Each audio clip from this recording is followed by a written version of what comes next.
नमस्कार मित्रांनो, आपल्या सायन्स अँड इनोव्हेशन चॅनल मध्ये तुम्हा सर्वांचे स्वागत आहे. मित्रांनो, आज आपण एका अशा विषयावर चर्चा करणार आहोत जो सध्या आपल्या नाशिक मध्ये खूपच चर्चेत आहे. नाशिकचा कॅप्टन खरात. मी चमत्कार केल्याचा दावा करणारा, देवाचा अवतार आहे असा म्हणणारा, पण एका बाजूला आपल्या सर्वांचे लाडके संत तुकाराम महाराज, ज्यांनी आपल्याला तब्बल 400 वर्षांपूर्वी सावध केले होते अशा माणसांपासून. एका बाजूला अंधश्रद्धा पसरवणारा कॅप्टन खरात आणि दुसऱ्या बाजूला आपल्या सर्वांचे लाडके, विज्ञानाचा पाया रचणारे आपले तुकोबा. आपण कोणाचं ऐकलं पाहिजे? चला शोधूया सत्य.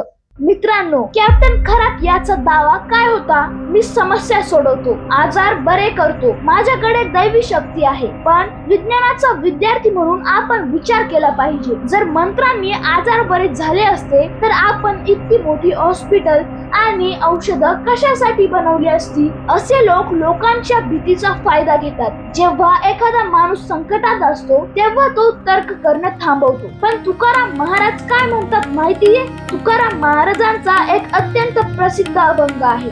सत्य असत्याशी मन केले ग्वाही, मानियले नाही बहुमता. याचा अर्थ काय? तुकोबा म्हणतात, सत्य काय आणि असत्य काय हे ठरवण्यासाठी मी कोणा बाबाकडे जाणार नाही. माझं मन, माझी बुद्धी मला सांगेल की काय योग्य आहे. केवळ खूप लोक एखाद्या भोंदू बाबाच्या मागे धावत आहेत म्हणून मी डोळे झाकून त्यांच्या मागे जाणार नाही. पहा मित्रांनो, 400 वर्षांपूर्वी तुकोबांनी आपल्याला सायंटिफिक टेम्पर म्हणजेच वैज्ञानिक दृष्टिकोन शिकवला होता. ते म्हणतात, स्वतः विचार करा, दुसऱ्यांच्या सांगण्यावर जाऊ नका. कॅप्टन खरात स्वतःला देवाचा अवतार सांगतो, पण तुकोबांनी अशा लोकांसाठी आधीच लिहून ठेवलंय, ऐसे जे का दाविती चमत्कार तयास नमस्कार करू नये. जे लोक स्वतःचे चमत्कार दाखवून लोकांना भुलावतात त्यांना नमस्कारही करू नका. कारण चमत्कार दाखवणं हे साधुत्वाचं लक्षण नाही, तर तो एक व्यापार आहे. तुकोबांनी स्पष्ट सांगितलं होतं की देव हा माणसात आणि कर्मात असतो, अशा हातचालाखीच्या प्रयोगांत नाही. खरात जे करत आहे ते तुकोबांच्या विचारांच्या अगदी विरुद्ध आहे. तुकोबांनी समाजाला जागृत केलं, तर खरात सारखे लोक समाजाला गुलाम बनवतात. मित्रांनो, या प्रकरणातील सर्वात दुर्दैवी गोष्ट कोणती माहितीये? जेव्हा आपण बघतो की आपले लोकप्रतिनिधी, ज्यांना आपण निवडून दिलंय, जे सुशिक्षित आहेत, ते सुद्धा अशा भोंदू बाबांच्या पाया पडताना दिसतात किंवा त्यांच्या कार्यक्रमांना हजेरी लावतात. आपल्या राज्यघटनेत स्पष्टपणे लिहिलं आहे की वैज्ञानिक दृष्टिकोन जोपासणे हे प्रत्येक नागरिकाचे कर्तव्य आहे.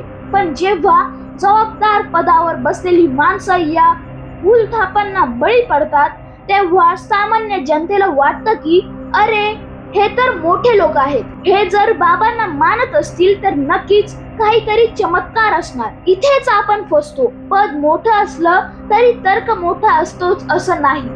म्हणूनच तुकोबांनी म्हटलं होतं, मानियले नाही बहुमता. मग ते बहुमत सामान्य लोकांचं असो वा मोठ्या नेत्याचं, चुकीचं ते चुकीचंच. आपण हे लक्षात ठेवलं पाहिजे की विज्ञानाचे नियम नेत्यांसाठी आणि सामान्य लोकांसाठी बदलत नाहीत. मग आता तुम्हीच ठरवा मित्रांनो, आपण कोणाला फॉलो करायचं?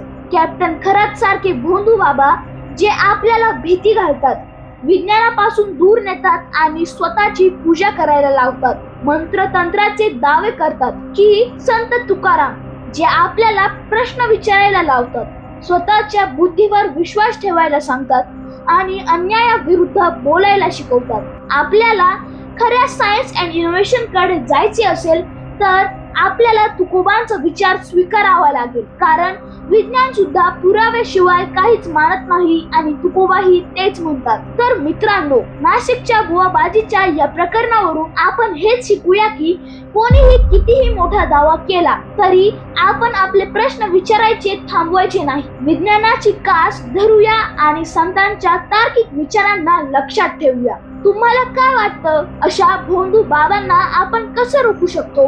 कमेंट्स मध्ये नक्की सांगा. हा व्हिडिओ जास्तीत जास्त मित्रांपर्यंत पोहोचवा जेणेकरून कोणाचीही फसवणूक होणार नाही. भेटूया पुढच्या व्हिडिओमध्ये. तोपर्यंत प्रश्न विचारत राहा. जय विज्ञान, जय Tukoba. We are thankful to Armet College for supporting science and innovation.